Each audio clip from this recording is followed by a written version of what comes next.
If mermaids exist, what do you think they look like? Are they full of life and vitality?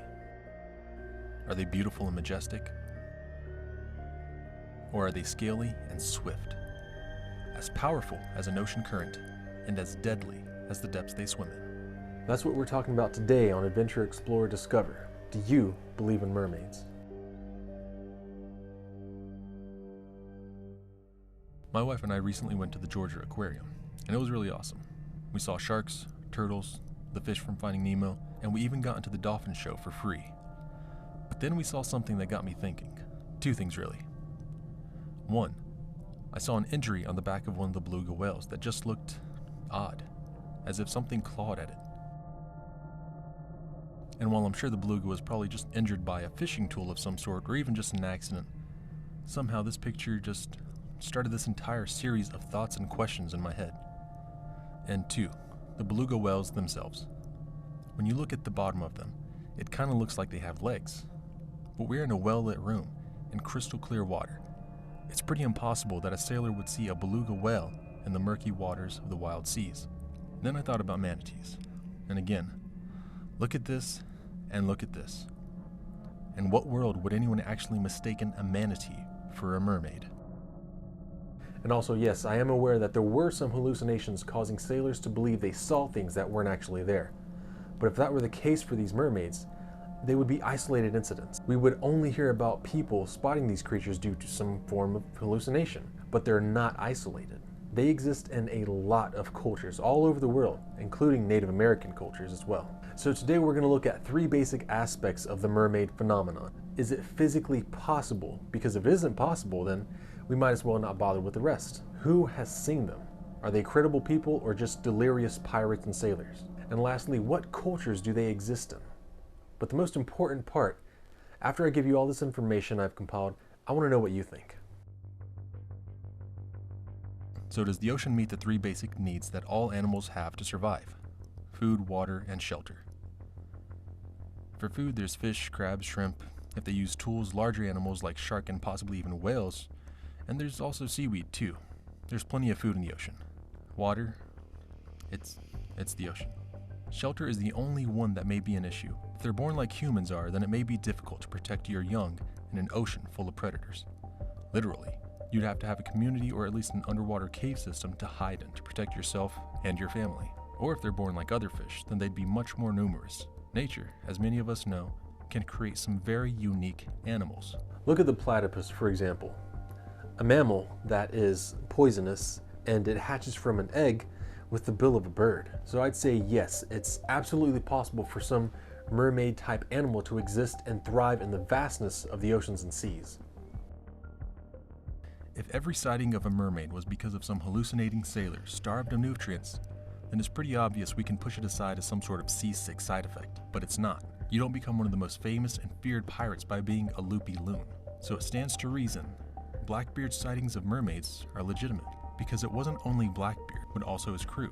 They would navigate away from certain waters that Blackbeard had called enchanted due to repeated mermaid sightings. However, some historians claim that this next witness actually saw manatees, and while Christopher Columbus isn't exactly the hero we've been taught about in school, he isn't a person with a reputation of hallucinations. In 1943, he claimed to have spotted 3 mermaids that looked masculine. So perhaps what he saw were mermen instead of mermaids. But these sightings aren't only in the distant past. The next few people and groups of people are actually much more modern. In 1943, not even 100 years ago, Japanese soldiers on the Kai Islands all claimed to have seen mermaids, or fishmen. And even more impressive about the story is that the locals have always known about them. It's nothing unusual to them. The soldiers had multiple encounters and all claimed to have seen the same creature. However, they didn't have a single tail.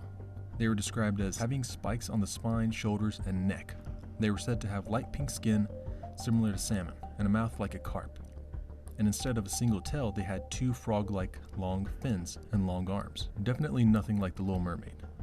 But strangely, this next group claims that a man actually has a picture of their mermaid sighting, and you can decide for yourself if this is real or a clever hoax.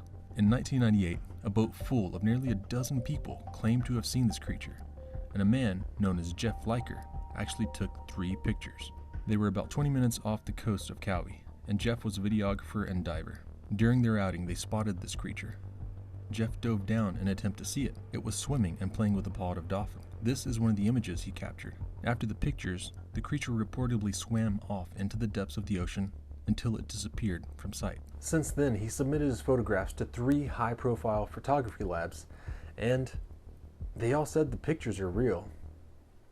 They all say the pictures have not been tampered with or edited. And lastly, but my personal favorite, I saw on a Joe Rogan podcast. And I'll just let the man tell his story himself. Because somebody told me not to mention mermaids. It's Don't mention mermaids? I saw a mermaid. Really? Yeah. When? In Seychelles, Africa. You saw an actual mermaid? That's what it was. It was a swimming person. Really? Yeah. And How long ago was this? I don't know. Ask Will Sylvans. It was You think there's like a small population of mermaids that are out there? But anyway, me and this little French boy, and they said don't swim in the lagoon after dark. Everybody's up at the bar, and so everybody's gonna go down. Everybody's kind of racing now. So me and him go down. Me and him get in the water. From a distance, you see something coming like a missile, but it's going fast, and we both kind of stop. And then it turns and it jumps out of the water. And it's maybe at least 10, 12 feet long, man. And it do like this, and it look at both of us and go, whoo. The water was only about this deep. Didn't make a splash or nothing. And then me and him turned around, we running, and everybody's coming down there laughing, got their drinks in their hand. We're like, no, that. And the little boy in French, and his mom is apologizing to me, saying he has a very vivid imagination. He said, no, listen, we saw a fish man, and it wasn't like a mermaid. Didn't look feminine at all. Like a man. A fucking man. Really? A fucking dude who said, get the fuck out the pool. Basically, it was like, do you know Aquaman? Yeah. Yeah. So he did it look didn't like go, a hey, fish get out person? the water. Did it look like a fish person, or did it look like a human being? Came out. Did it have this. scales?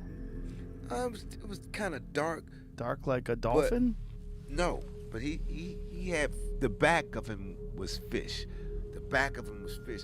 His head was humanoid, eyes about so big.